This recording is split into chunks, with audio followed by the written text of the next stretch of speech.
ये बहुत सुंदर पुस्तक है। परम पूज्य भूरिजन प्रभु, जिसमें उनका फोटो आप यहाँ पे देख रहे हैं, उनके द्वारा ये लिखी गई है।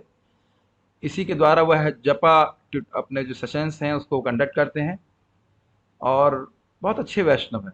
Very nice devotee. अच्छा, इनके हाथ में, इस फोटो में हाथ में शायद जपा पुस्तक ही है ना, ऐसा लग रहा है, पता नहीं क्या जो भी है। तो अपने जप को सुधारने के लिए शिक्षाष्टक, जो चैतन्य महाप्रभु का शिक्षाष्टक है, उससे 9 कुंजियां, 9 कीज हैं, उसको यहाँ पे वो बताएंगे। उसको हम पढ़ते जाएंगे, कुछ चर्चा करेंगे। So let's seek his blessings and then let's सी।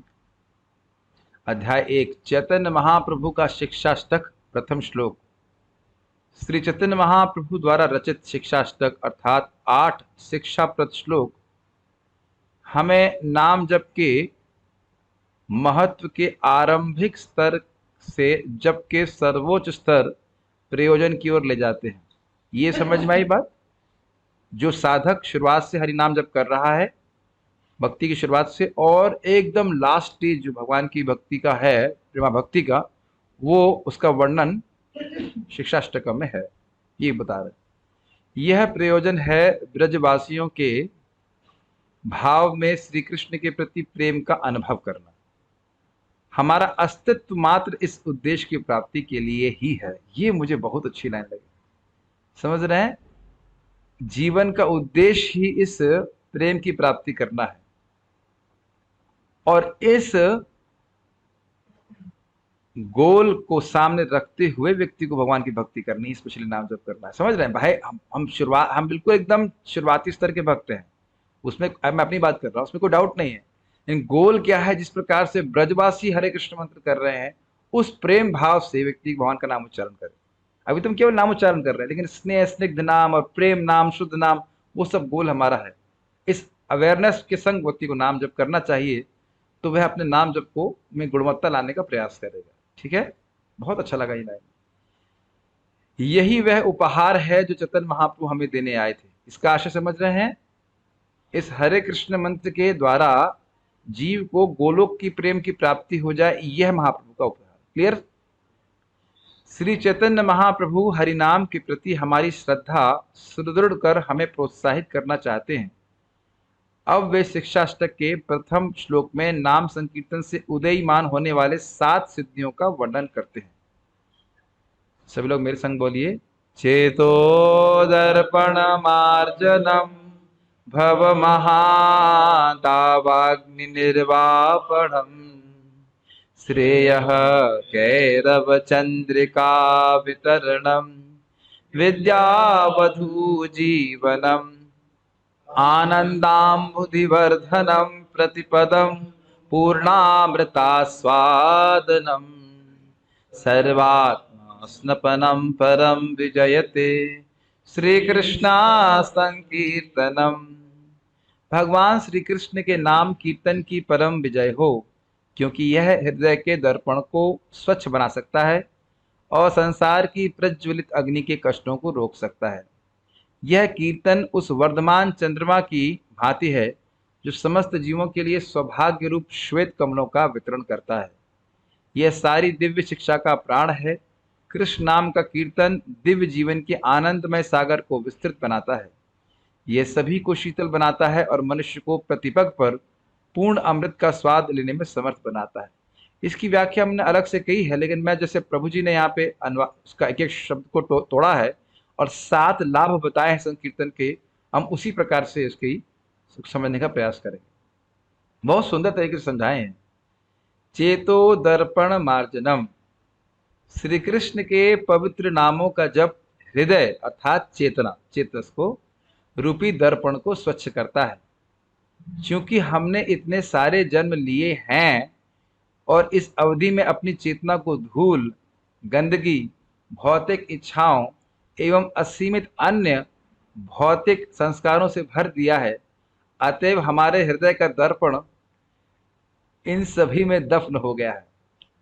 दर्पण समझ रहे? दर्पण में आप कुछ अपना चेहरा देख सकते हैं, तो कह रहे हैं, तब आप कहेंगे हमें तो कुछ नहीं दिख रहा अपने हृदय में। हमारी चेतना कई लाखों वर्षों से ढकी हुई है, और उसका उदाहरण बहुत सुंदर दे रहे हैं। एक ऐसे दर्पण की कल्पना कीजिए जो 30 किलोमीटर मोटी धूल की परत से ढका हुआ है। That's quite amazing. ये बहुत स्ट्राइकिंग एग्जाम्पल है। 30 किलोमीटर का हम तो कल्पना भी नहीं कर सकते 30 किलोमीटर का मतलब क्या हुआ।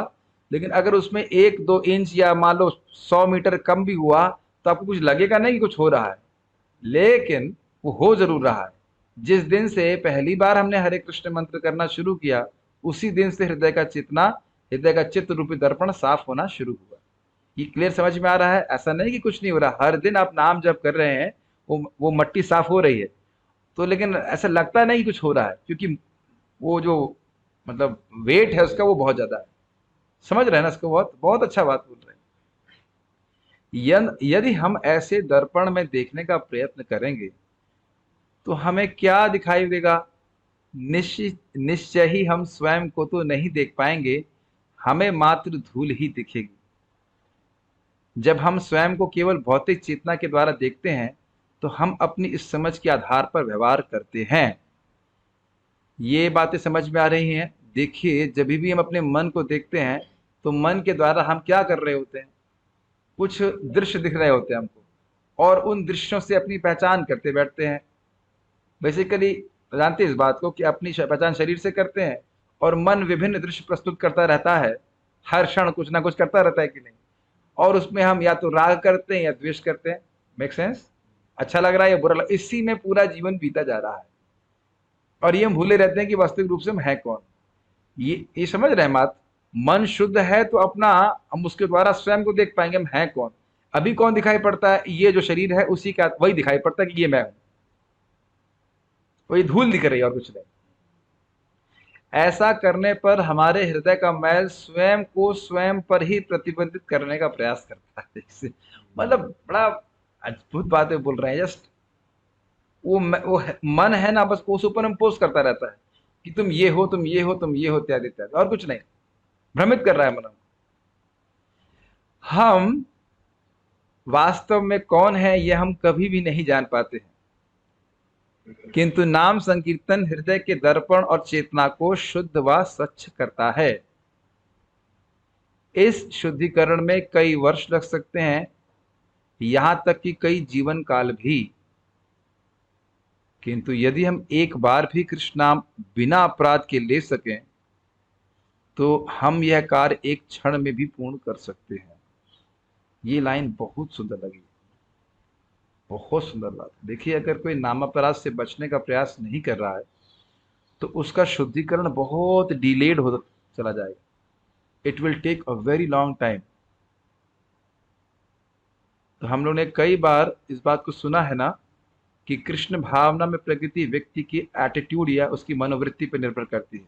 It's not simply a matter of time, है कि नहीं? तो ये बात बारंबार प्रभु जी बोलते हैं कि अगर आपने एक बार भी महामंत्र सुना श्रवण किया है तो आपकी वो निरपराधिक जप है। Basically he will focus all through out कि आप बारंबार जप क्यों ध्यान पूर्वक करें, क्योंकि एक बार भी अगर कृष्ण का नाम हमने निरपराधिक रूप से लिया है तो एक क्षण में सारा सब कचरा साफ हो सकता है। और स्वयं ये मैं इसलिए बोल रहा हूं, भक्त लोग बड़े उत्साह से जाप कर रहे हैं और मैं यही मान रहा हूं कि अच्छे से जब कर ही रहोगे, इसमें मेरा अविश्वास नहीं है। लेकिन ये समझ लीजिए कि केवल नंबर पे ध्यान मत रखिएगा। मैं साक्षात जनिनिवास प्रभु को पूछा कि प्रभु जी, आपको हमारे गुरु महाराज बोले हैं कि आपको बहुत नाम में रुचि है। परम पूज्य राधानाथ महाराज बोले, सूत्र बताइए कि क्या केवल अधिक नाम जप करने से नाम में रुचि होती है? तो उत्तर था नहीं। ये क्या मतलब? जनरली ऐसे होगा ना, लेकिन वो कह रहे नहीं, नाम को बड़ी गंभीरता से ध्यान पूर्वक जप करें, कुछ भौतिक ना मांगे, और ये विश्वास रखें कि भगवान का नाम भगवान से अभिन्न है, तब भगवान अपने आप को प्रकट करते हैं। It is not simply a matter of how we are, कितना माला कर रहे हो तो ठीक है, अच्छी बात है, लेकिन कैसे नाम जप कर रहा है उसका भी बड़ा प्रभाव होता है। How are we treating the holy name, हम भगवान के नाम को किस प्रकार से उनको रिसीव कर, क्या बोलेंगे हिंदी में इसको, कैसे उनकी सेवा शुश्रूषा कर रहे हैं, उसके अनुसार भगवान नाम अपने आप को प्रकट करते हैं। प्रभुपाद जी इस बात को बोलते हैं। देखिए, हम निरुत्साह नहीं कर रहे हैं, लेकिन दोनों एंगल है। ये सारी क्लासेस एकदम नई डिवोटी के लिए ऑब्वियसली नहीं है। निरपराधिक, प्रभुपाद जी बोलते हैं, यांत्रिक जब निरपराधिक जब के समान शक्तिशाली नहीं होता। इसका अर्थ है यांत्रिक जब शक्तिशाली नहीं होता ऐसा नहीं कह रहे हैं, वैसे शक्तिशाली नहीं होता जैसे निरपराधिक होता है। और आपने देखा है कभी मन लगा के बढ़िया, मन का मतलब है श्रवण करते हुए करने का प्रयास करेंगे तो आपका चित्त एकदम आपको अलग अनुभव होता है, उस वाला माला में पूरा चेंज हो जाता है। और अगर हम ऐसे ही मतलब क्लास सुनते सुनते या वैसे करके जब कर रहे हैं या पढ़ते हुए जब कर रहे हैं, इमीडिएटली हम महसूस करते हैं कि ना, भगवान से रेसिप्रोकेशन नहीं। Make sense? श्री चैतन्य चरितामृत में लिखा है, एक कृष्ण नाम करे सर्व पाप क्षय। कृष्ण नाम का कीर्तन एक बार करने मात्र से मनुष्य सारे पापों से छूट जाता है। शुद्ध नाम हमारे संपूर्ण भौतिक अस्तित्व को मिटा सकता है और हमें कृष्ण के आत्मीय सेवकों के रूप में स्थापित कर सकता है। तो ये थोड़ा समझने का प्रयास कीजिए। चेतो दर्पण मार्ग का आशय यह है कि हृदय गंदा है, इसलिए भगवान से कोई ममता नहीं लगती। भगवान नहीं लगते कि हमारे हैं या मैं उनका हूं। हमारा यही भावना लगती है कि मैं जगत का हूं और जगत के सगे संबंधी सब मेरे हैं। ये सब लोग अनुभव करते हैं कि नहीं? सहज रूप से यहाँ के संबंधियों के प्रति एक भावना रहती है कि हम हमारे हैं, जबकि पूरी झूठी बात है। राहुल रूप कन्वेंस नहीं लग रहा है? झूठी बात है कि नहीं? झूठे संबंध हैं। आम आप लोग अपना बर्थडे चेक कर लीजिएगा, जो भी कुछ है उसके पहले आप कहाँ थे, किसी और संबंध को बना के बैठे हुए थे, इस बार फिर कोई और संबंध बना के बैठे हैं और उतने एब्जॉर्व थे जैसे पिछले जन्म में। कई बार बोल चुका हूँ, उसको दोबारा नहीं बोलना चाह रहा हूँ। तो अज्ञान के कारण वो जो मोटी परत बनी हुई है, उसके कारण हम सोच रहे हैं इस जगत के हैं और जगत की वस्तुएं मेरी हैं, मैं शरीर हूं, अहम और मम इत्यादि, यही चेतना का कचरा है। ठीक है, इसको भगवान का नाम उच्चारण साफ कर देता है। सो अब धीरे धीरे you begin to feel that you have a relationship with the Lord, a sense of relationship. क्या ये बातें कम्युनिकेट कर पा रहा हूं मैं? सेंस ऑफ रिलेशनशिप नहीं, कृष्ण मेरे हैं वो तो हैं। इस जगत में do you have a sense of relationship? Just like आपका एक भाव है ना कि Ayush is your friend, Rahul Prabhu is your senior, और there is a sense of relationship, is it not? Somebody is my father, ये मेरे पिता हैं, मेरी माता हैं, एक भाव है ना संबंध का। तो ये भगवान कृष्ण से अभी हम अनुभव नहीं कर पा रहे हैं। तो भगवान का नाम जब करेंगे तो जैसे जैसे कचरा साफ होगा तो ये भाव आने लग जाएगा कि मैं भगवान श्री कृष्ण का हूं और कृष्ण मेरे स्वामी हैं, कृष्ण मेरी रक्षा करेंगे, इत्यादि इत्यादि। ये इंटेलेक्चुअल नहीं, सहज रूप से आपके आने लग जाएगा। बहुत बड़ा फायदा है। समझ में आ रहा है चेतो दर्पण बाजन? भव महादावाग्नि निर्वापणम। जब पर्याप्त मात्रा में धूल हट जाती है तो भौतिक जीवन में लगी हुई भयंकर अग्नि महादावाग्नि का शमन यानी निर्वापण हो जाता है। हाँ, अब इसको थोड़ा समझने का प्रयास कीजिए। ये महादावाग्नि है क्या? देखिए, बेसिकली महादावाग्नि है भौतिक इच्छाएं। और भौतिक इच्छा का मूल क्या है? मिथ्या अहंकार। भाई, मिथ्या अहंकार ना हो कि मैं शरीर हूं, तब तक तो फिर कोई भौतिक इच्छा का कोई मतलब ही नहीं रह जाता। आप एक भी भौतिक इच्छा पकड़ लीजिए, ये तो नहीं कह सकते कि भौतिक इच्छा है नहीं। एक भी भौतिक इच्छा पकड़ी, उस इच्छा को दोष मत दीजिए, आप उसके मूल पे जाइए। वो क्या है? मिथ्या अहंकार। एक उदाहरण से, मैंने हर बार उदाहरण दिया हूं, फिर से दे रहा हूं कि स्वप्न में हम कुछ देख रहे होते हैं और उसमें आसक्त होते हैं कि नहीं, और यह भी अनुभव करते हैं कि बिल्कुल सत्य है। तो इस सारे इल्यूजन का आधार क्या है? स्वप्न में होना और उस शरीर से अपनी पहचान करना। और जैसे स्वप्न टूट जाता है तो ना कुछ उससे मतलब है, ना कोई वास्ता, ना बच्चे, ना पत्नी, ना कुछ मतलब नहीं। ये अनुभव कर रहे हैं कि नहीं? शारीरिक चेतना या मिथ्या अहंकार के कारण हम भौतिक इच्छाओं से आसक्त हो जाते हैं, उसका जीवात्मा से कोई संबंध नहीं है। तो ये समझ में आ रहा है कि कैसे जलाती हैं इच्छाएं। भाई, भगवान से विमुख कर रही हैं इच्छाएं, ये तो समझ रहे हैं ना, भोग भोग की इच्छा। और इसी कारण से माया दुख दे रही है, ये भी पता है कि नहीं? कृष्ण भूलिया जीव अनादिर बहिर्मुख, अतएव माया देता संसार दुख। तो जब इस प्रकार की भावना कि मैं भगवान से अलग हूं, यह जगत में कोई वस्तु भगवान से अलग है, वह समाप्त हो जाती है, तो आपका दुख कहाँ रहेगा बताइए? Have you ever felt on some days that you have no material desires? उस दिन कितना आनंद होता है। किसी किसी दिन कृष्ण ऐसी कृपा करते हैं कि कोई भौतिक इच्छा नहीं, ना खाने की, ना छूने की, ना पीने की, ना कुछ और। अलग आवश्यकता शरीर की है, वो अलग बात है, लेकिन एकदम मन में कोई भौतिक इच्छा नहीं होती। तो आप बोलिए समूल ही इस प्रकार से नष्ट हो जाए, तब कितने खुश रहेंगे आप? समझ में आया महादावाग्नि? श्रेय कैरव चंद्रिका वितरणम। हरिनाम के द्वारा हमारे आध्यात्मिक स्वरूप की जागृति होती है। हमारे वास्तविक सौभाग्य श्रेय कैरव का श्वेत कमल अपनी पंखड़ियों को फैलाता है। वितरणम एवं कृष्ण नाम रूपी चंद्रमा की किरणों चंद्रिका में प्रफुल्लित हो विकसित होने लगता है। इसको समझ लीजिए, जैसे कमल है, कमल क्या कह लीजिए, कमल तो दिन में उगता है, यहाँ पे कैरव मतलब लिली कह लीजिए, जो भी मतलब एक फूल है, वो चंद्रमा चंद्रमा के प्रकाश से खिलता है। कुमुदिनी, हाँ कुमुदिनी शब्द, कुमुदिनी। तो श्रेय का अर्थ समझते हैं। श्रेय का मतलब होता है आगे होने वाला कुछ कल्याण, इसको श्रेय कहते जानते हैं। तो सर्वश्रेष्ठ श्रेय की प्राप्ति कराता है भगवान का नाम संकीर्तन।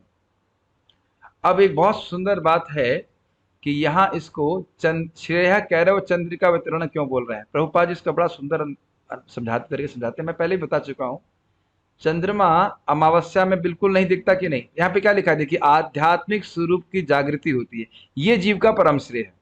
पहले ये समझ में आ रहा है कि ये श्रेय है कि नहीं। सवय पुंसाम परो धर्मो ये तो भक्ति अधोक्षजे अहेतु की अप्रतियता ये नाता सुप्रसिद्धि। तो जब जीव का स्वरूप जागृत हो जाएगा, जीव का संबंध भगवान से जागृत हो जाएगा, तो उसको अनंत सुख प्राप्त होगा। ये क्लियर है। तो परम श्रेय क्या है जरा बताइए। भगवान से हमारा संबंध जागृत हो जाए। अब कह रहे हैं कि ये स्वरूप स्वरूप सिद्धि से कहना चाहिए। तो स्वरूप सिद्धि जागृत तो होती है, लेकिन जैसे चंद्रमा अमावस्या किसमें बिल्कुल नहीं दिखता कि नहीं, लेकिन क्रमशः धीरे धीरे करके पूर्णिमा तक पूर्ण रूप में दिखने लगता है कि नहीं। बहुत सुंदर प्रभाव इसको समझाते हैं। उसी प्रकार से भगवान का नाम जप करने से क्रमशः धीरे धीरे धीरे धीरे करके हमारा स्वरूप प्रकट होता चला जाता है। या दूसरे उदाहरण से आप समझ सकते हैं, जैसे यहाँ बताया गया है कि चंद्रमा के प्रकाश से कुमुदिनी खिलती है, फूल खिलता है, लेकिन आप जानते हैं कि फूल तुरंत नहीं खिलता है। फूल पूरा बंद है और धीरे धीरे धीरे धीरे करके खुलता है। मतलब इस समय हमारा स्वरूप एकदम क्लोज्ड है, नहीं दिखाई पड़ रहा है। लेकिन जैसे जैसे हरे कृष्ण मंत्र करेंगे तो ये इसके प्रकाश से ये प्रकाशित होगा। और इसको आप फिर सुनिए, याद कर लीजिए, नाम चिंतामणि। चिंतामणि क्यों कहते हैं, मणिवत प्रकाशक। जो व्यक्ति बारंबार हरे कृष्ण मंत्र पे ध्यान करता है, तो मणि के समान हमारे हृदय का अंधकार नष्ट करके हमारे स्वरूप को जागृत करता है ये हरे कृष्ण मंत्र। कुछ समझ रहे हैं सब बातों को। तो ये सब बातें देखिए, ये सब बात समझ के जो जाप कर रहा है और ये सब बातें ना समझ के जो जाप कर रहा है, जमीन आसमान का अंतर हो जाता है। मैं फिर से रिपीट कर रहा हूँ, ये सब संबंध ज्ञान की बातें, इससे क्या लाभ होने वाला है, इससे मुझे क्या प्राप्ति होगी, यह समझ के व्यक्ति नाम जप कर रहा है तो उसका कमिटमेंट, उसका डेडिकेशन, उसका टेंशन, वो बिल्कुल अंतर पड़ जाता है कि मैं इससे मुझे क्या प्राप्त होगा। इट इज बहुत फर्क पड़ता है, बहुत फर्क पड़ता है इसमें। ये नहीं हो, ध्यान दीजिएगा, बुरा मत मानेगा, लेकिन मेरे गुरु महाराज शब्द हैं, it is not that how many number of rounds which makes you advanced, it is to the degree how much you are selfless. कितना माला जप कर रहे हैं। अब ये देखिए, सब क्लास थोड़ी हैवी है, in the sense heavy in the sense मतलब for more advance, not more who want to be more serious. कितना माला जाप कर रहे हैं, केवल यही हमारे प्रगति का लक्षण नहीं है। कितने निस्वार्थ भाव से कर रहे हैं, ये प्रगति का लक्षण। समझ रहे हैं उस समझ रहे बात। मैंने एग्जाम्पल दिया था ना कि मेरा मित्र 52 माला कर किया उस दिन। क्यों किया, भैया का एग्जाम था, वो पास हो जाए। तो परधर्म नहीं कर रहा है, भले बहुत अच्छी बात है, नाम जप कर रहे हैं, बट कितने निस्वार्थ भाव से हरे कृष्ण मंत्र कर रहे हैं, ये फर्क पड़ता है। सो ये सब बात संबंध लेकर समझनी चाहिए कि नहीं, मैं हरे कृष्ण मंत्र इसलिए कर रहा हूं ताकि मेरा स्वरूप जागृत हो। Make sense. आपको जाप करने के लिए मना नहीं कर रहा है, ये भी नहीं कह रहे हैं कि आप 64 मत करिए, 128 मत करिए, लेकिन इस अवेयरनेस के संग करेंगे तो बहुत ज्यादा लाभ प्राप्त होगा। एटीट्यूड चेंज हो जाएगा कि नहीं। क्योंकि प्राय हम लोग कभी कभी बोल भी देते हैं कि हरे कृष्ण मंत्र करेंगे सारी इच्छाएं पूर्ण हो जाएंगी, और हो भी जाती हैं, लेकिन सारी इच्छा पूर्ण करने के लिए हरे कृष्ण मंत्र नहीं है, मतलब भौतिक इच्छा। स्वरूप को जागृत करने के लिए ये क्लियर समझ में आना चाहिए। तो अर्थ समझ में आ रहा है, श्रेय कैरव चंद्रिका वितरण। अभी तक महाप्रभु ने महासंकीर्तन के प्रभावों को समझाने के लिए 2 अलंकारों का प्रयोग किया है। हमारी पहचान समझाने के लिए एक दर्पण का उदाहरण दिया है। उन्होंने बताया है कि स्वयं को वास्तव में देखने के लिए हमें इस दर्पण को साफ करना होगा। दूसरे अलंकार का प्रयोग खिलते हुए कमल के उदाहरण में प्रयुक्त हुआ है। यह श्री कृष्ण से हमारे शाश्वत संबंध का धीरे धीरे प्रकट होना दर्शाता है। ये समझ में आ गया। आप लोग कुर्सी पे भी बैठ सकते हैं, कोई दिक्कत नहीं। इधर बैठ जाओ समुद्र, कैन सिट हियर। हाँ हाँ, कोई बात नहीं, कोई बात नहीं, इधर इधर बैठ, कोई दिक्कत, इधर बैठ, कुर्सी पे बैठ जाइए आप। नटवर प्रभु, आप पूरी फैमिली के संग सामने बैठ जाइए, कोई दिक्कत नहीं। अरे मुझे दिखाई पड़ेंगे ना। चलिए ठीक है। तो एक बात बड़ी स्पष्ट है कि यदि आप अपने घर में बहुत गंदगी देखते हैं और यदि घर को साफ करना चाहते हैं, तो ये समझ लीजिए कि कमर कसनी पड़ती है पहले। और फिर आप उदाहरण समझ लीजिए, 30 किलोमीटर अगर मोटी परत है मन रूपी दर्पण पे, तो कितनी मेहनत करनी होगी। क्लियर है।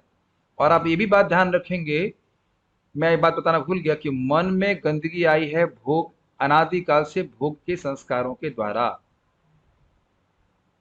तो यानी कि सफाई में दो चीजें करनी होती हैं, एक कचरा बाहर निकले और दूसरा कचरा अंदर ना आए। ये बात ध्यान नहीं दिए थे हम लोग। तो यदि हम रियली अपने संबंध को भगवान से जागृत करना चाहते हैं, तो दोनों बातों पे ध्यान देना होगा। एक, कचरा निकल जाए, और कचरा निकालने का काम करते हैं भगवान का नाम। तो इसीलिए बारंबार बोला जाता है कि बोली और श्रवण करने का, श्रवण करी कि कान के द्वारा सीधे भगवान हमारे हृदय में आ जाता है। अभी आप देखिए, माइक नहीं चल रहा था और मैंने कहा था जानकी माता जी आपको धन्यवाद, कुछ रिएक्ट ही नहीं करी, सुनी नहीं है। अभी हुआ था ना माता जी, जब सुने ही नहीं तो कुछ रिएक्शन नहीं। और जैसे आपने सुना तो कहा नहीं नहीं प्रभु जी, मैं तो जो भी रिएक्शन था कि मैं नम्र हूं, मैंने तो कुछ नहीं किया, जो भी, वो रिएक्शन होगा जब श्रवण करेंगे, है कि नहीं। अभी जैसे अभी आप लोग आए, बहुत अच्छा लगा आप लोग आए, अब ऐसा बोलूंगा केवल ड्रामा के लिए बोलूंगा तो अच्छा लगता है। अब मैं बोलूँ क्या इतना लेट आते हो, ये है वो है, मतलब समझ रहे। कान का बारंबार रिपीट कर रहा हूं, कान का प्रभाव अपने चित्त में आप एक क्षण में देख लेते, एक क्षण में, है कि नहीं। पढ़ने का भी ऐसे ही होता है, तुरंत कुछ ऐसा नहीं। हाँ समझ रहे हैं मेरी बात, तो कह रहे हैं कि दो चीजें अपने देखनी है। एक, अपने हृदय रूपी दर्पण को खूब साफ करने के लिए व्यक्ति को कटिबद्ध रहना चाहिए। यही आप महाप्रभु की लीला से भी समझते, जो गुंडीचा मार्जन वाली लीला थी ना, उसमें भी। और दूसरा है कि ये हमारे स्वरूप को, ये कुमुदिनी है, ये कमल के समान है, धीरे धीरे धीरे धीरे करके प्रकट करता जाएगा। इस समय हम बिल्कुल अंधकार में हैं, इस जगत से अपना संबंध समझ रहे हैं, और जैसे जैसे ये कमल खिलता जाएगा, जगत से अपना संबंध हमको अलग समझ में आ जाएगा कि हम जगत के हैं ही नहीं। ठीक है। विद्या वधु जीवन बहुत सुंदर है, प्लीज ध्यान पूर्वक सुनिए। आप लोगों के पास वो है स्मार्टफोन है कुछ, इसमें देख लेंगे तो अच्छा लगेगा। भागवत अध्यापन में भेज दिया हूं मैं, उसमें देख लीजिए। इस वाक्यांश का शाब्दिक अर्थ है ज्ञान की वधु का जीवन। बहुत सुंदर है। और इसका स्पष्टीकरण आवश्यक है। श्रील भक्ति सिद्धांत सरस्वती ठाकुर स्पष्ट करते हैं, जिस प्रकार से एक पत्नी स्वाभाविक रूप से अपने पति का अनुगमन करती है, ठीक उसी प्रकार दिव्य ज्ञान स्वाभाविक रूप से कृष्ण के पवित्र नामों के जप का अनुगमन करता है। दिव्य ज्ञान का आरंभ यह समझने से होता है कि हम शाश्वत जीवात्माएं हैं, यह शरीर नहीं। और जब यह दिव्य ज्ञान पूर्णता के स्तर पर पहुंच जाता है, तब हमें कृष्ण से हमारे संबंध का साक्षात्कार होता है। ये बात समझ में आई आप लोगों को। बहुत सुंदर बात है, पहले भी बीच में बता चुका हूं, लेकिन बहुत सुंदर बात है। जो व्यक्ति हरे कृष्ण मंत्र जाप कर रहा है, क्योंकि भगवान का नाम चिन्मय है, सूर्य के समान है, तो सारे अज्ञान को स्वयं ही नष्ट करके, अंधकार को सूर्य अपने आप ही नष्ट करता है, अंधकार को स्वयं नष्ट करता है और अपने को स्वयं प्रकाशित करता है। समझ रहे हैं। इसीलिए भगवान सूर्य को स्वयं प्रकाश कहा जाता है। ये समझ रहे हैं। तो भगवान का नाम जाप करने वाला व्यक्ति के हृदय में सारा दिव्य ज्ञान अपने आप वैसे ही प्रकट हो जाएगा, जैसे विद्या, विद्या वधु, वधु समझ रहे, बहू, न विवाहिता स्त्री को वधु कहते हैं, ऐसे समझता हूँ। तो वह अपने अति शुरुआत में पति का अनुगमन करती है, बस बाद में भी करती है। I will not, I will be serious, I will not make any jokes.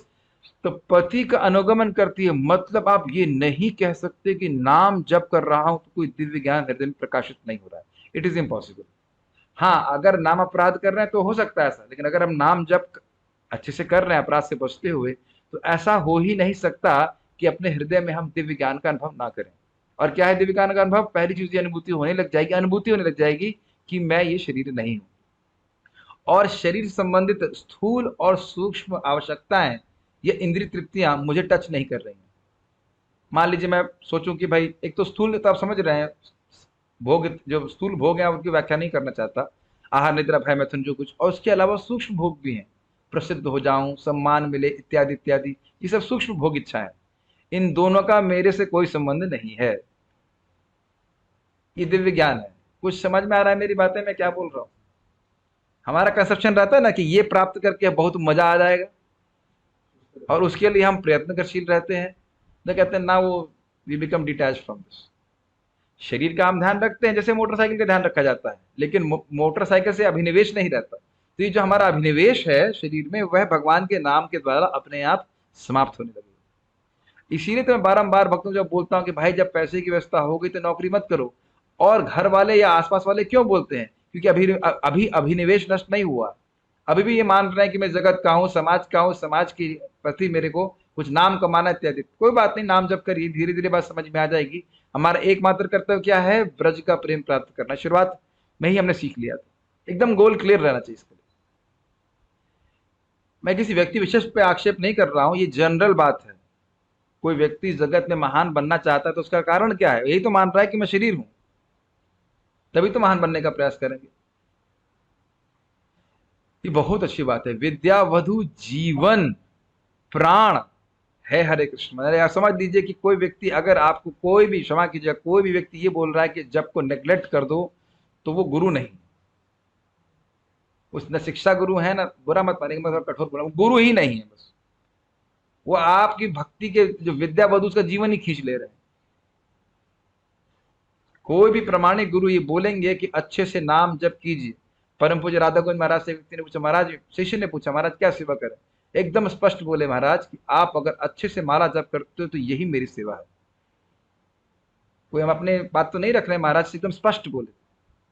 Prabhupada ji उसमें तात्पर्य में लिखते हैं, first instruction of the spiritual master is to chant 16 rounds of Hare Krishna mantra. गुरु का पहला आज्ञा है 16 माला का जप करना। और वो प्रभुपाद जी चाहते हैं कि हम निरपराधिक रूप से करें, कमिटमेंट के संग करें।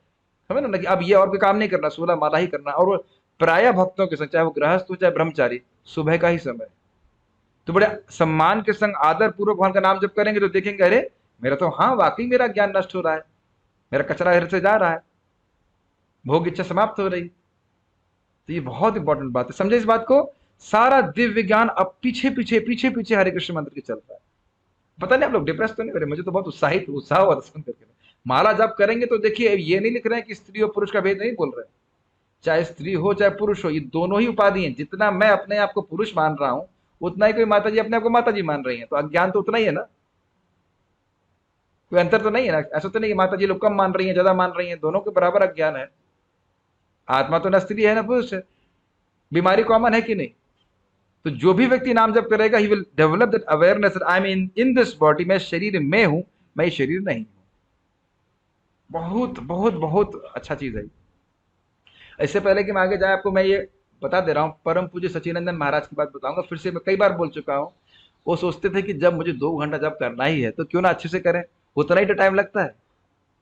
गलत तो नहीं है? अच्छे से माला करेंगे तो 2 घंटा, और उल्टे सीधे तरीके से करेंगे तो भी वो 2 घंटा लगेगा। तो कहते हैं ऐसा करने से क्या अनुभव हुआ?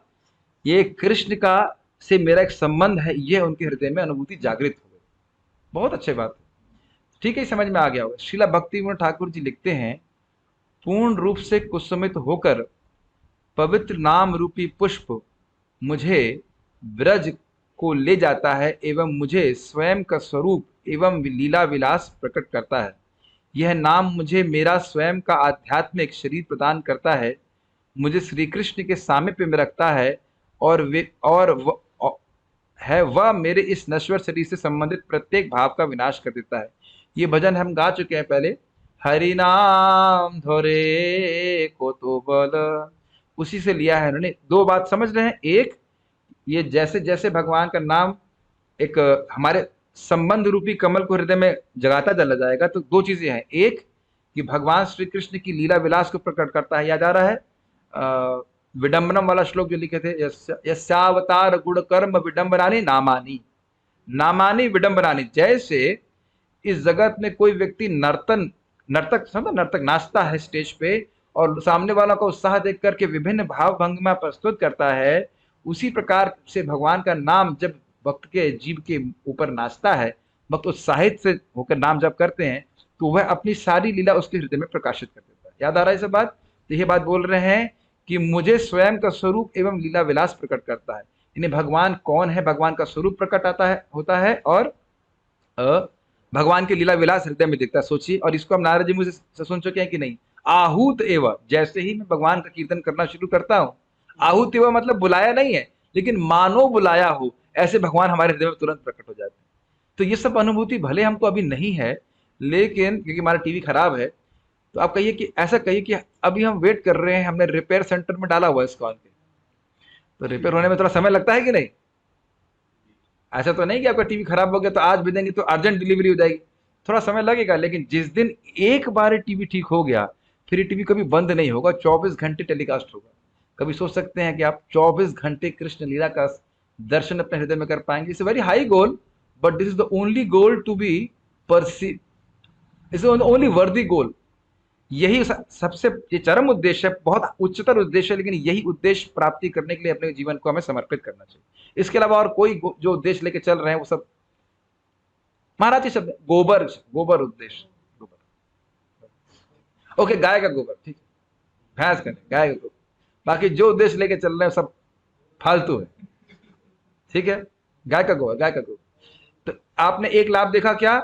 भगवान अपने स्वरूप को प्रकट करेंगे और अपने लीला विलास को प्रकट करेंगे, एक फायदा। दूसरा, मेरे स्वयं का आध्यात्मिक शरीर प्रदान करता है, मुझे जो मेरा स्पिरिचुअल बॉडी है वह भी हरे कृष्ण मंत्र प्रकट करेगा। दूसरे को बताने की जरूरत नहीं कि मैं मतलब क्या हूँ, पीकॉक हूं या क्यों जो भी हूँ, मयूर हूँ, मेढक हूँ, घास हूँ, ये सब बताने की जरूरत नहीं। तो यानी ये स्वरूप, ध्यान शब्द सुनिए, स्वरूप प्रकाशक मंत्र है। कौन सा मंत्र है? स्वरूप प्रकाशक मंत्र। भगवान के स्वरूप को हमारे हृदय में प्रकट करेगा और हमारे स्वरूप को भी भगवान को जो भगवान से है वह प्रकट करेगा। अच्छा, इसमें साइड पॉइंट ये है, आज मैं परम पूज्य वृंदावन चंद्र महाराज को पूछा, मेरे मन में से डाउट रहता था, कई बार भक्तों ने पूछा, भाई ये क्या है कि पहले शांत रस में होंगे, फिर दास में होंगे, फिर साख्य में होंगे, ऐसा होता है?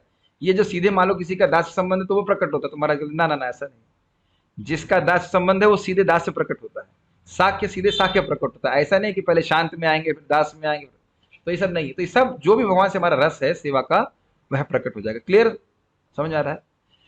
और क्या कह रहे हैं? मेरे नश्वर शरीर से संबंधित प्रत्येक भाव को विनाश करता, मतलब मैं ये शरीर हूं, शरीर संबंधित वस्तुएं मेरी हैं, इस सब का नाश भगवान का नाम जप करता है, जब कर देता है। तो ये सब चीजें आपकी होने वाली हैं, भगवान का नाम आप जब करते रहिए। और ये सब अनुभूति श्रील भक्ति विनोद ठाकुर जी के, ये ध्यान दीजिएगा, भक्ति विनोद ठाकुर जी केवल काव्य रचना नहीं कर रहे हैं, ये उनकी रियलाइजेशंस हैं जो वह कविता के रूप में लिख रहे हैं। ये अंतर समझ लीजिएगा अपना, ये उनका अनुभव कह लीजिए, अनुभव समझते हैं, जो उनकी अनुभूति है वह काव्य में प्रस्तुत हो रही है। और इसको ही कहते हैं गुरु श्रद्धा, आचार्य श्रद्धा, कि हमें उनकी बात पे विश्वास है, भले हमको अभी कुछ नहीं समझ में आ रहा है, लेकिन यह तो देख रहे हैं ना कि हमारा सोचने का तरीका पूरा चेंज हुआ जा रहा है। शरीर की भोगों के बारे में हम सोचते नहीं रहते दिन भर।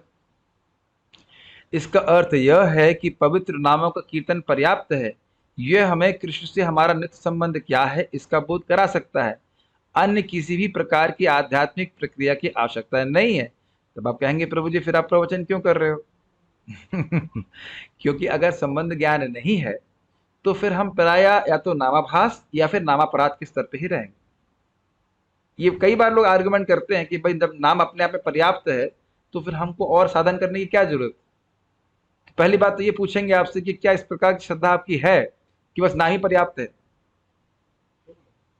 प्राय हम लोग की श्रद्धा नहीं है और सुनते नहीं है तो श्रद्धा कम हो जाती है। दूसरा, आप देख रहे हैं कि जब हम भगवान के बारे में सुनते हैं, आज हम इन लाभों को सुन रहे हैं, तो कुछ लग रहा है ना कि नाम जप और गंभीरता से करना चाहिए, जहां मेरी कमी है मुझे इंप्रूव करना चाहिए, इसीलिए ये बात भूली जा रही है। ठीक है, श्रवण के बिना नाम में श्रद्धा भी ठीक से नहीं होगी तो फिर जो नाम का पूर्ण लाभ है वो हम प्राप्त नहीं कर पाएंगे।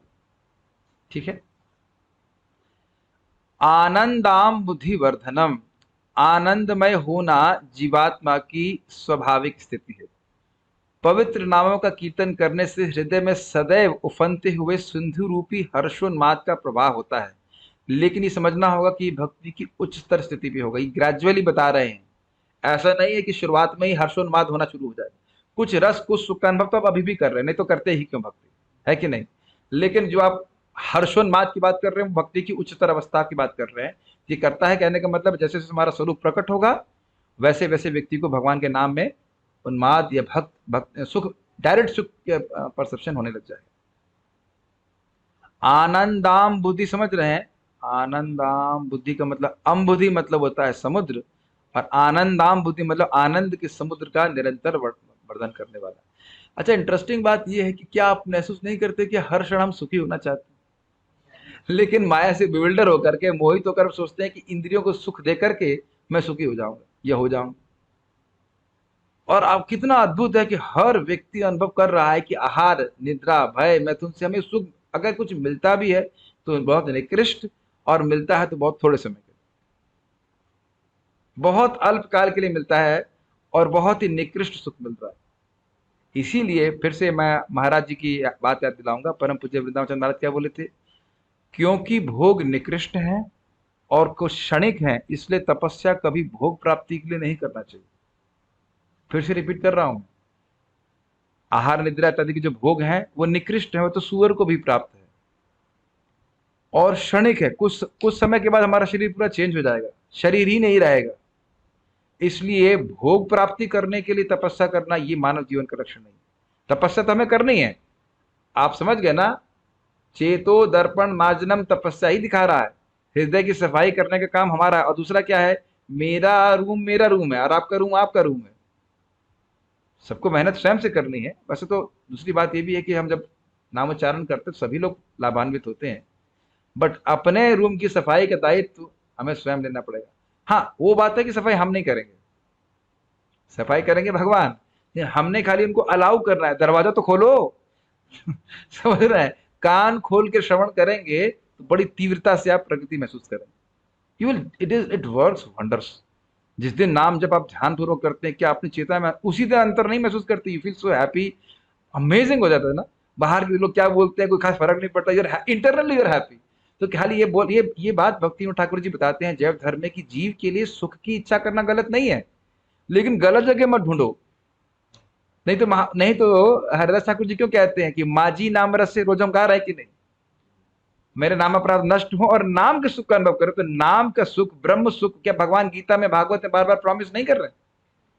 वो सुख की कामना ये जीव के लिए सही है, लेकिन भोग के द्वारा सुख की कामना ये गलत है। तो आनंद के सुख का वर्धन करने वाला है।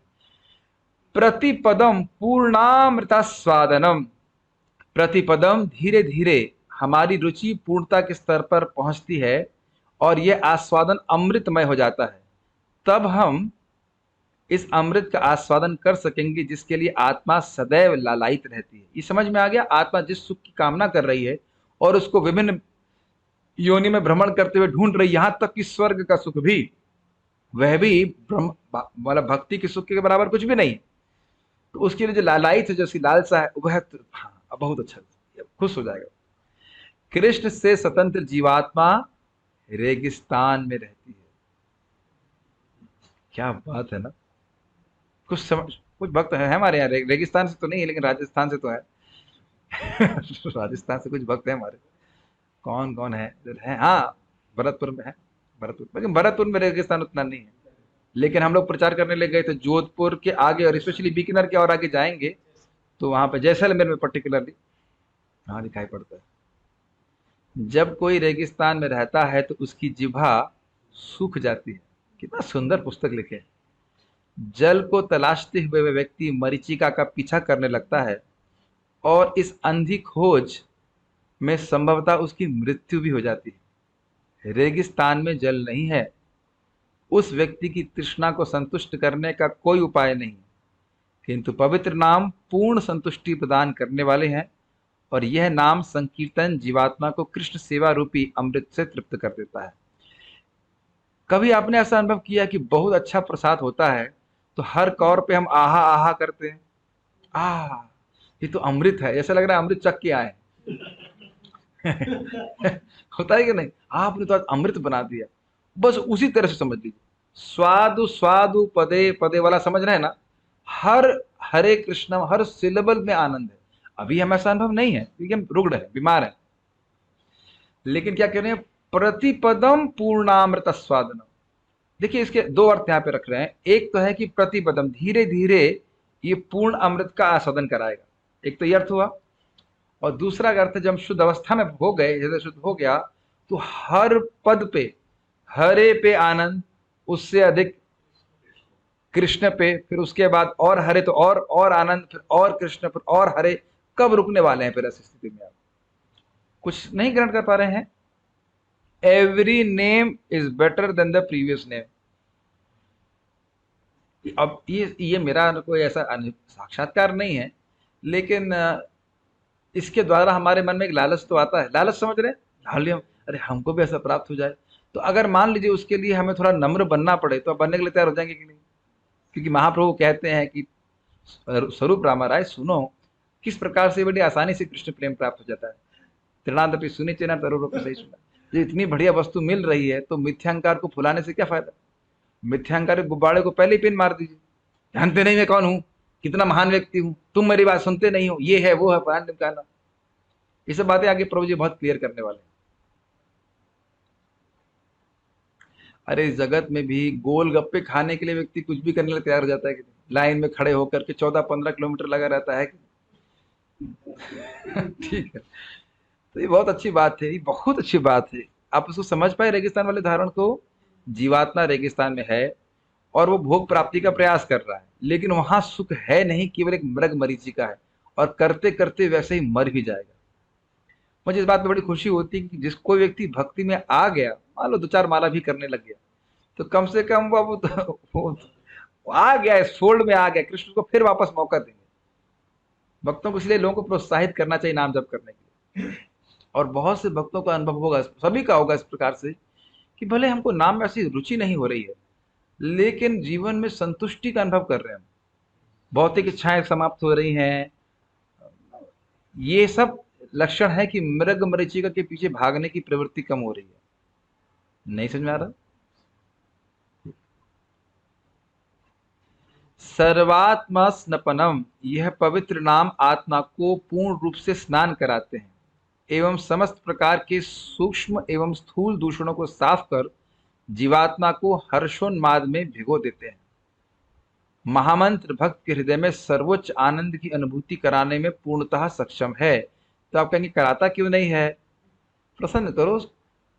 मैं फिर रिपीट कर रहा हूं कि हम नाम रोज जब भी जाप करें, या स्पेशली सुबह नाम जप करने बैठे हैं, तो ये याद रखिए कि हम जप करने नहीं बैठे हैं, यहां हम नाम की सेवा करने के लिए बैठे हैं। देखिए बहुत सारी शिक्षा में केवल आपको नहीं, अपने को भी दे रहा हूं। हम जाप कर रहे हैं, कुछ पढ़ने बैठ गए, पढ़ भी रहे हैं, जाप भी कर रहे हैं, तो ये नाम सेवा नहीं। अगर आप लोग उस समय कुछ पढ़ने भी लग जाएं, और कुछ भी पढ़ने लग जाएं, कुछ और काम करने लग जाएं, तो मेरा भी कोई खास उत्साह नहीं रहेगा कि कुछ बोलने के लिए। देख रहे हैं ना, वी आर अ पर्सन। मैं फिर रिपीट कर रहा हूं, जब हम जाप करने बैठे हैं तो केवल जाप नहीं कर रहे हैं, हम नाम सेवा करने बैठे हैं। सेवा का अर्थ क्या होता है? कैसे मेरा सेव्य सुखी हो जाए। तो आप जान रहे हैं कि हम अगर ढील ढाले तरह से जब करते हैं तो भी भगवान प्रसन्न होते हैं, भगवान तो बड़े कृपालु हैं। लेकिन सोचिए आप योजना बनाकर बढ़िया से एकाग्रता पूर्वक करने का प्रयास करें, तब कितना कृष्ण पर खुशी होंगे, आप उसकी कल्पना नहीं कर सकते। मैं ये नहीं कह रहा हूं कि मन लगा ही पाओगे, लेकिन अगर आप लगाने का प्रयास कर रहे हैं, यही बात आगे प्रभु समझाएंगे, कृष्ण कितना खुश होंगे। ठीक है?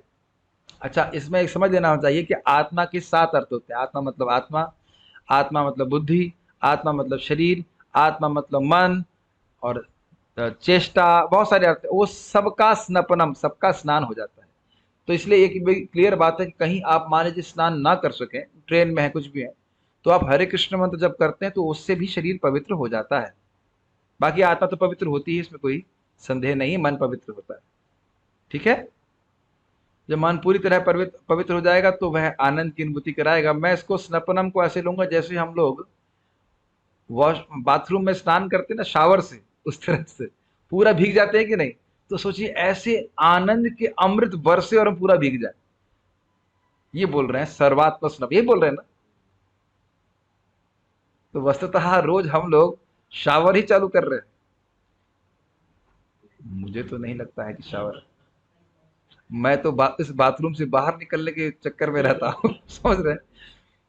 लेकिन धीरे धीरे आप देखेंगे कि ये ऐसे समझ लीजिए, आप लोगों को लग रहा होगा या आप सोचते होंगे हमारा मन नहीं लग रहा है, और देख लीजिए जिस दिन जप नहीं होता उस दिन क्या सम्मान हो जाता है, कितना मन शुद्ध हो जाता है। बीमारी के कारण कुछ भी कारण हो जाए, माला नहीं हो, तब देखिए मन कितना अप्रसन्न होता है। अब इस समय देख लीजिए नाम में कितनी रुचि है। नहीं सर, इससे इनडायरेक्टली देख लो ना, आपको लग रहा है कोई रुचि नहीं है, और कल मत करना, 8 बजे उठ जाना सुबह, फिर देखना कितना आनंद आनंद आता है आपको। ये कैसे गुरु जी हैं? इनका नाम मुझे पहले बताओ, तो 8 बजे उठने के लिए बोल रहे हैं? नहीं, बोल नहीं रहा हूँ। आप कल्पना भी नहीं कर सकते, जो आदमी साधना कर रहा है वो कल्पना भी नहीं कर सकता, प्रार्थना ही करता है, भगवान ऐसे बीमारी मत देना कि सुबह ना उठ पाओ, है कि नहीं? बड़ा, मेरा वो जो पिछली बार बीमार पड़ा था ना बुखार में, मोस्ट मिजरेबल बुखार, कोई बुखार सहन कर लेता है व्यक्ति, लेकिन वो जप नहीं कर पाते हैं, वो बहुत कठिन हो जाता है। ठीक है, तो अब जब आप रोज जप करें तो याद रखिए अपने शावर खोल दिया और स्नान करना है। ठीक, क्योंकि पवित्र नाम उपरोक्त 7 परिणाम प्रदान करता है, इसी कारण से परम विजय श्री कृष्ण संकीर्तना। मेरे गुरु महाराज बहुत सुंदर लेक्चर दिए हैं, पता नहीं कहाँ लॉस्ट हो गए वो, मेरे पास नहीं है इसके ऊपर। तो बोले देखो उसमें क्या लिखा है, 3 जगह लिखा है, जयते जीतता है, विजयते विशेष रूप से जीता है, और परम मतलब सर्वश्रेष्ठ, यानी कंफर्म्ड है कि माया कृष्ण संकीर्तन को नहीं हरा सकती। जो व्यक्ति नाम जाप कर रहा है उसको माया नहीं हरा सकती, इसीलिए वो पकड़ती है कि उठने मत दें। बहुत अच्छी बात गुरु महाराज बोल रहे थे, कह रहे थे कि 2 बात, माया जानती कि तुमको कौन सा, तुम्हारी बोतल पे कौन सा कैप लगेगा, समझ रहे हैं? तुमको कौन सी भौतिक आसक्ति वही प्रस्तुत कर देगी, तुम गिरोगे, हर व्यक्ति का अलग अलग है। लेकिन माया 2 चीजों को बिल्कुल नहीं हरा सकती, क्या है? साधु संग और हरि नाम। इनको 2 कस के पकड़ के चले तो फिर माया कुछ नहीं कर सकती। और माया बस यही टारगेट कर रही है कि साधु संग से हट जाए, भक्तों के संग से हट जाए और नाम जप ना करे।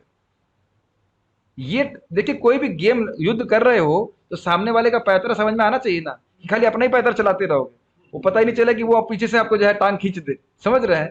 वो समझ लेते कि हमारा सबसे बड़ा अस्त्र है साधु संग, है कि नहीं?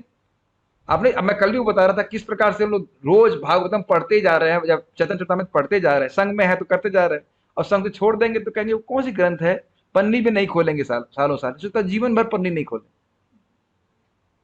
है कि नहीं? जिसको पकड़ लीजिए इस बात को कि ये संकीर्तन, कृष्ण का नाम उच्चारण करने वाले की रक्षा कृष्ण स्वयं करते हैं, माया कैसे उसको हरा सकती है? यह हरिनाम भौतिक अस्तित्व पर परम विजय प्राप्त कराने वाला है। क्लियर? यह भौतिक संसार का विनाश कर जीवात्मा को आनंद रूपी जगत में स्थापित करने वाला है। विश्वम पूर्ण सुखायत, ये प्रबोधानंद जी का स्टेटमेंट है। ये बड़ा स्ट्रेंज है, हमारी पूरी फिलॉसफी को ध्वस्त करने वाला है। हम लोग बोलते हैं जगत दुख हाले में, कहते हैं नहीं, विश्वम पूर्ण सुखायत, विश्व में तो कोई दुख नहीं है। तो क्यों? भगवत प्रेमी है, आपको कल बता रहा था ना, भगवान का प्रेमी है तो यहाँ बैठा है, लेकिन वो यहाँ नहीं बैठा है, वो तो आध्यात्मिक जगत में है, उसके खुश रहता है। हम लोग भी परेशान हैं क्योंकि हम लोग बीच में हैं, जब परमहंस बन जाएंगे तो कोई दिक्कत नहीं है, लेकिन मेहनत करनी पड़ेगी। तो प्रथम कुंजी क्या सीख रहे हैं? हरे कृष्ण महामंत्र का जप करिए। वो कैसे भी जप करो, बोलो, पहली चीज है कि बोलना बहुत जरूरी। इस कलह और संघर्ष वाले लौह युग, इस कलयुग में आत्म साक्षात्कार का साधन हरे कृष्ण महामंत्र का जप करना ही है। ना वर्णाश्रम चलने वाला, ना कुछ चलने वाला, जिसको थोड़ा बहुत पालन कर लेते हैं उसका, लेकिन बाकी उद्देश्य बड़ा क्लियर है कि हरे कृष्ण मंत्र कर ही मुख्य साधन है प्रगति करने का। यद्यपि कलयुग दोषों का सागर है, फिर भी इस युग में एक अच्छा गुण है, केवल हरे कृष्ण महामंत्र का कीर्तन करने से मनुष्य भव बंधन से मुक्त हो जाता है और दिव्य धाम को प्राप्त होता है। नहीं, संकीर्तन करने मात्र से हमारे धीरे धीरे ये 7 प्रकार के लाभ हमको प्राप्त होंगे, बिना कुछ किए कुछ प्राप्त नहीं होने वाला। तो पहली चीज क्या है कि नाम संकीर्तन करना। जैसे हमारे भक्ति श्याम माधव महाराज बोलते थे, हे गेट देम डन। तो कहने का मतलब है कि करो, ये नहीं कि कैसा लग रहा है नहीं लग रहा है, पहले तो चीजें करो, क्योंकि आप सुन सकते हैं कथम अपि सक्रदातम मुक्तिदम प्राणे नाम। तो पहली चीज तो ये कि अच्छा लगे बुरा लगे करना है, और ये रोज की प्लानिंग होनी चाहिए कि कल मुझे कैसे करना है। अगर प्लानिंग नहीं करेंगे, इंग्लिश में जानते हैं, if you fail to plan you are planning to fail. समझते हैं सर? यदि आपने प्लान नहीं किया है कि मैं कोई कार्य कल कैसे करूंगा, तो हम कैसे फेल समझते हैं, हम कैसे फेल हो जाएं इसकी प्लानिंग कर रहे हैं। हर साधक जो सचेत है वो ध्यान रखेगा कि मैं कितने बजे सो रहा हूँ, क्या सुबह उठ पाऊंगा, क्या मेरी नींद पूरी होगी, क्या मैं जब अच्छे से कर पाऊंगा। माली हैया से बीज करे आरोपण, श्रवण कीर्तन जल करे सिंचन। जैसे मेरी माँ बोली, भाई 180 माला करके मेरा मेरा शरीर साथ नहीं देता है, मैं 2 दिन तक फ्लैट हो जाती हूँ, तो मैं रोज 64 कर रही हूँ, 64 ही करूंगी एकादशी में। मैंने कहा अच्छी बात है, अपना शरीर देखिए कितना आप कर सकते हो, रेगुलरली करना बहुत जरूरी है। बारंबार बोल रहा हूँ अनर्थ निवृत्ति पे। ये तो अच्छा लग रहा है प्रभु जी, मैं तो केवल 4 ही माला कर सकता हूँ। नहीं, इतना कम भी नहीं, 16 माला तो है। कह रहे कितना आप कब अपने कभी कभी एक्सटेंड कर सकते हैं, कितना एक्सटेंड करो कि ताकि आपका अगले दिन हिले नहीं साधना। ये आप देख लीजिए, कल भी मुझे रेवती माता जी पूछ रही थी, प्रभु जी मैं और जब करूं कि मैं सो जाऊं, 80 माला कर ली थी। मैं कहा ठीक है, अब आप रेस्ट करिए, क्या और अपने को खींचेंगे, फिर सुबह आपका जप नहीं हो पाएगा ठीक से। हाँ, अगले दिन का जप रोज जप करना है ना, तो अगले दिन का तो जप नहीं डिस्टर्ब होना चाहिए, तो इस प्रकार से कीजिएगा। ठीक है, हमें कितनी संख्या में जप करना चाहिए, यदि ये प्रश्न हो, यदि ये अपेक्षा हो, यदि संभव हो तो हमें सर्वदा जप करना चाहिए। चैतन्य महाप्रभु ने परामर्श दिया था, कीर्तनिया सदा हरि। यदि निरंतर जप करना संभव ना हो तो हमें कम से कम अपनी माला पर निर्धारित माला मात्रा में जप तो अवश्य ही करना चाहिए, चाहे माला पर जप करें या फिर बिना माला के, किंतु हमें यथासंभव हरे कृष्ण महामंत्र का जप करना चाहिए।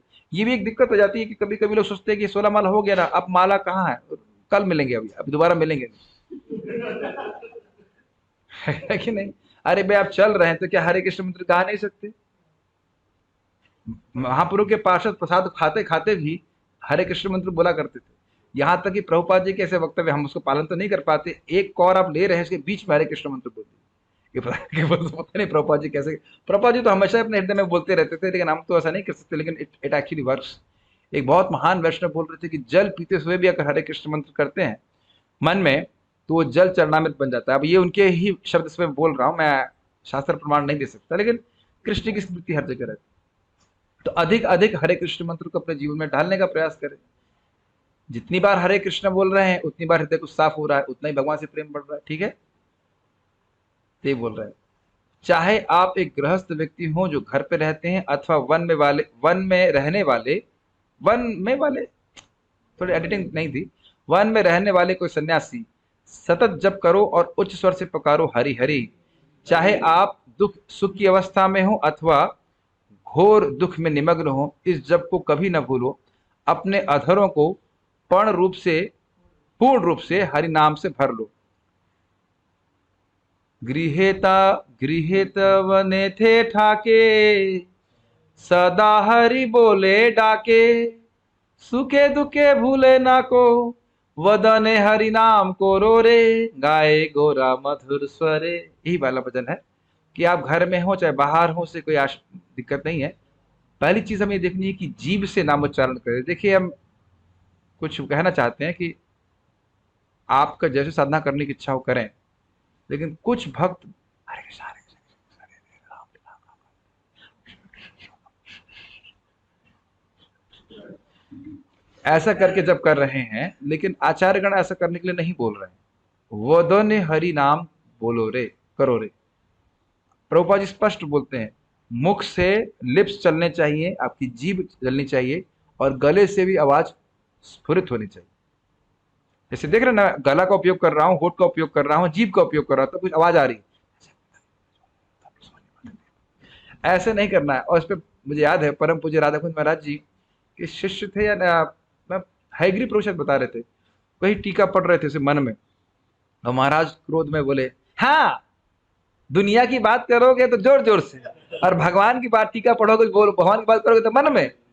ऑब्वियसली महाराज ऐसे नहीं बोले होंगे, मुझे महाराज की शैली नहीं पता, महाराज कैसे डांटते होंगे, ऐसे डांटते, मैं तो अज्यूम कर ले रहा हूँ इस तरह से डांटते होंगे, मिक्री कर ले रहे हैं, लेकिन हम पता नहीं, लेकिन ऐसे बोलते होंगे महाराज की, हाँ भाई सही बात, दुनिया की बात करेंगे। देखा है आपने दुनिया के लोग कितना उत्साह से बोलते हैं, अरे साहब वो पॉलिटिशियन ये है, और पूरा देखा है नसें फूल जाती हैं, देखा है आपने कितना जोर से बोलते हैं। लेकिन जाप करते समय व्यक्ति जो है, ये आपकी इच्छा, हमें तो इसमें कोई आपत्ति नहीं है, और ऐसा भी नहीं कह रहा हूं कि आप प्रामाणिक है, लेकिन आचार्य गण प्रभुपाद जी बोले कि आप बोले इतना कि आपको सुनाई पड़े, तो ये एक बहुत जरूरी है, और स्पष्ट उच्चारण करें, ये बहुत इंपॉर्टेंट बात। ठीक है,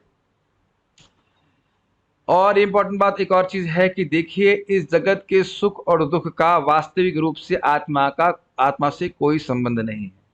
मूल बात दुख की यह है कि हम भूले हुए कि हम हैं कौन। वो जब तक नहीं सॉल्व होगा तुम्हारा दुख जाने वाला नहीं। ठीक है, तो उसको फोकस करते रहे यहाँ के।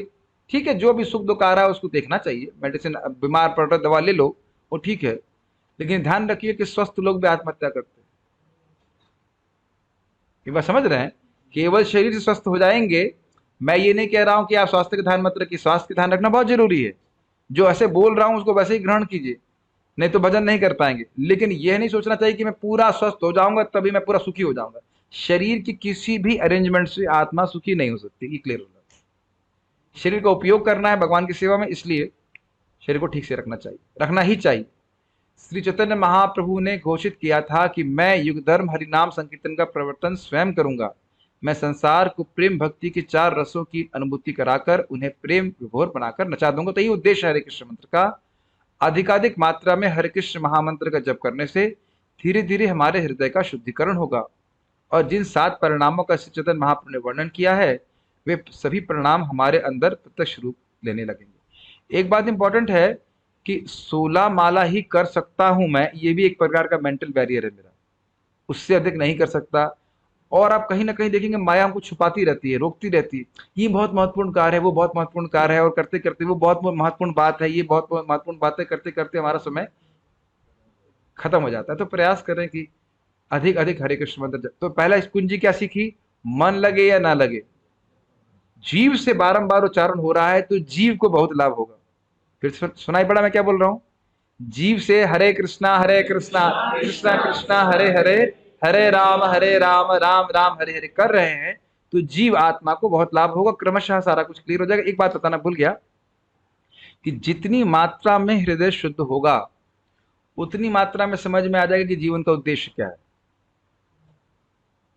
अभी तो शुरुआत में सुनते हैं हाँ जीवन का उद्देश्य है कृष्ण प्रेम की प्राप्ति करना, लेकिन जितनी जल्दी हृदय शुद्ध होगा या जितनी मात्रा में हृदय शुद्ध होगा उतना ये आपके हृदय में धस जाएगी बात कि मेरे जीवन का अस्तित्व ही है भगवत प्रेम की प्राप्ति। तो फिर जो हमारी भक्ति की गंभीरता वो बढ़ती चली जाएगी।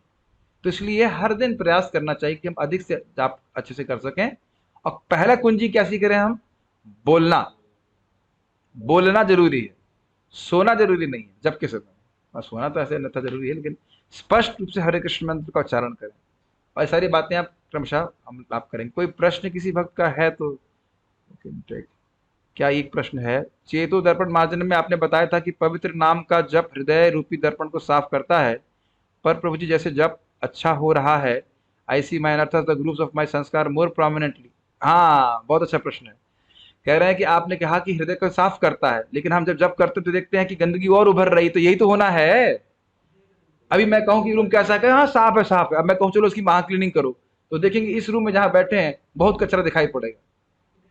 हाँ, कचरा कचरा बाहर निकलेगा ना, उसको उससे अटैच नहीं होना है, उस बाहर जाने दीजिए। ठीक है, ये कई बार भक्त लोगों के संग होता है। और कुछ है? Ekadashi we can try to engage ourselves full day in Krishna service even if you are not a pure devotee. भगवान की सेवा में तो नियोजित होना ही है। शुद्ध शुद्ध इवन इफ का क्या मतलब होता है? खाली कहने का आशय यह है कि अपने सामर्थ्य के अनुसार नाम जप करना चाहिए और जितना हो सके आप अधिक का अधिक करिए। लेकिन एक और बात ये भी है कि प्रेशर मत बना के रखिए अपने ऊपर। ऐसा गोल मत ले लीजिए जो आप पूर्ण नहीं कर पाए, फिर आप निरुत्साहित हो जाओगे, कहोगे मैं कल से 64 करूंगा। महाराज बोल रहे थे आप कुछ व्रत ले लेते हैं तो भगवान सोचते हैं आज ये नहीं किया। आप कहोगे मैं रोज 5 बार भोग लगाऊंगा और फिर 2 बार भी नहीं लगाता, तो ये चीज ठीक नहीं है। जो आप प्रभुपाद को बोलते हैं, ये नेक्टर ऑफ डिवोशन में लिखा, जितना आप कर सको। ये नहीं कि कोई शरीर ही टूटा जा रहा है उसमें, नहीं, ऐसा मत करिए। रोज मान लो 16 प्रभुपाद ने कहा 16 तो करिए कम से कम। आप 4 बढ़ा सकते हैं, 8 बढ़ा सकते हैं, जैसे भी जो आप रेगुलरली कर सको। ये सत्वगुण की वृद्धि है। और हम कहें एक दिन 64, एक दिन 108, एक दिन 2 3, ये सब रजोगुण कार्य। ठीक है, ओके। तो मुझे लगता है कि आप लोगों को अच्छा लगा होगा ये discussion. And tomorrow also we will have second chapter of japa only. हम प्रयास करते हैं जब तक हमारा परमिट मिला रहे हमको। हाँ प्रभु बोलिए। हाँ, अच्छा प्रश्न है कि हम जाप कर रहे हैं, ध्यानपूर्वक करने का प्रयास कर रहे हैं, फिर भी भौतिक इच्छाएं कुछ रह जा रही हैं। ये बताइए कि पहले इच्छा कम हुई कि नहीं? ठीक, तो इच्छा कैसे कम हुई? जहां 100 इच्छा 50 में आई है, वो कैसे आई? नामोच्चारण करने से। तो 50 वाली 2 में कैसे कन्वर्ट होंगी? नाम जप करने से। अरे अभी आप सब भूखे हैं कि नहीं? अब प्रसाद पाने जाओगे तो एक और खाओगे तो कुछ भूख शांत होगी। इसका मतलब नहीं कि भूख अभी नहीं है, फिर दूसरा खाएंगे तो और शांत होगी, तो कुछ और करेंगे। एक और खाया है, भूख शांत, दूसरा आगे भूख कैसे शांत होगी? ये खाने से बारंबार जप करते जाएंगे, भागवत सुनते जाएंगे, कथा सुनते रहेंगे, तो अपने आप भोगों से निवृत्त हो जाएंगे। अलग नहीं करना, ठीक है? ओके, सो चलो स्टॉप हियर। श्रील प्रभुपाद की जय, हिज ग्रेस गुरुजन प्रभु की जय, ताई गौर प्रेमानंदे।